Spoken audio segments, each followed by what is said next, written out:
l'Eloi, soc professor de cultura audiovisual aquí a l'escola, entre altres coses. Suposo que és el tema principal sobre el qual em fareu l'entrevista avui. Llavors, per què vas decidir fer aquesta professió i no una altra? De fet, jo no vaig decidir la meva professió. Una mica em va anar venint. Jo sóc enginyer informàtic i he acabat sent professor de cultura audiovisual i portant una mica la comunicació de l'escola, no diria per casualitat, però més aviat perquè les coses m'han anat portant. És un tema que m'ha anat interessant i al final he arribat aquí. Si et dic la veritat, no sé massa com. El que sí que sé és que m'agrada molt el que faig. Per què t'agrada? M'agrada perquè toca diferents coses, diferents aspectes de la vida que a mi em resulten molt interessants, des del que és la comunicació fins al que és la bellesa directament, les coses boniques de la vida, no? Tant a nivell sonor, m'agrada la música, com a nivell visual, m'agrada l'art en general. I la comunicació i la cultura audiovisual em van plens d'això. I com definiries cultura audiovisual? La matèria de cultura audiovisual que fem a primer de batxillerat és una matèria que toca una mica a l'engròs molts temes de la comunicació i de la cultura audiovisual. Per què creus que hi ha un nombre elevat de persones que estan interessades en la cultura audiovisual? Hi ha moltíssima gent que està interessada en aquesta matèria cada cop més, perquè jo crec que ens estem tornant cada cop una societat més audiovisual. És a dir, bona part de la comunicació que efectuem entre nosaltres és molt visual, és molt d'imatge. Això no treu que també tenim bona part de comunicació més oral, més parlada, més escrita. I quines professions diries que estan vinculades amb l'assignatura? N'hi ha moltes. És a dir, aquesta matèria jo crec que és interessant per moltíssimes professions o carreres, perquè totes les carreres ara necessiten comunicar visualment, no? Les més directes, les que són òbvies, per exemple, el periodisme, el cinema, la fotografia, la comunicació audiovisual, però la publicitat també en general i totes aquelles carreres o aquelles professions en les quals sigui important explicar-se, expressar, comunicar un projecte o transmetre una idea, també necessitaran de conèixer aquest mitjà de comunicació, l'audiovisual.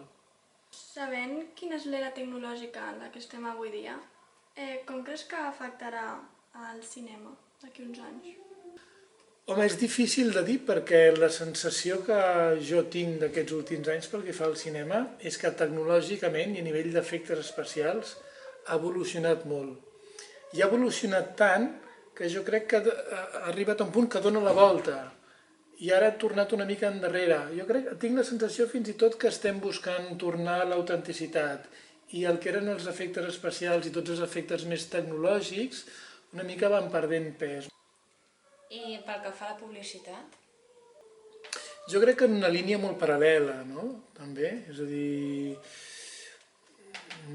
fer publicitat avui en dia i fer-la de manera efectiva, jo crec que depèn més d'un bon estudi de mercat, és a dir, saber a qui t'has de dirigir, saber com el pots convèncer, saber quin és el missatge a transmetre, depèn molt més d'això que no pas d'una imatge molt impactant a nivell tecnològic. I el periodisme, creus que l'afectarà la cultura visual en el futur? Sí, jo crec que la tecnologia afectarà el periodisme també a nivell de potser de qualitat d'imatge, a nivell d'edícia, no? Per exemple, ara hi ha les últimes novetats a nivell de fotografies, fa pocs anys, no?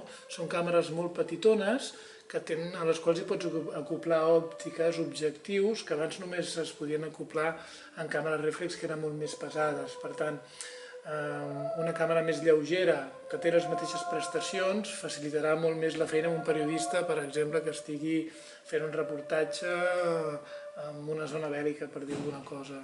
I creus que la fotografia també afectarà o està afectant aquesta era tecnològica? Sí, clar, la tecnologia afecta a qualsevol mitjà tecnològic. Ara, en quin grau? Jo crec que en el cas de la fotografia afecta en un grau tecnològic. Què tenim? Tenim fotografies que tenen més qualitat, tenen més resolució, tenen potser un grau de lluminositat doncs, més bo, i som capaços de captar en situacions més difícils, fotografies que abans eren més complexes de treballar, no? Ara, el que cal valorar sempre és fins a quin punt això és el més important d'una fotografia. Home, a mi a nivell de gustos, clar, m'agrada veure la qualitat, tant a nivell de vídeo com a nivell d'imatge, però m'interessa molt més un bon guió en una pel·lícula que uns bons efectes especials, que també m'interessen, però em mantenen més entretingut un bon guió.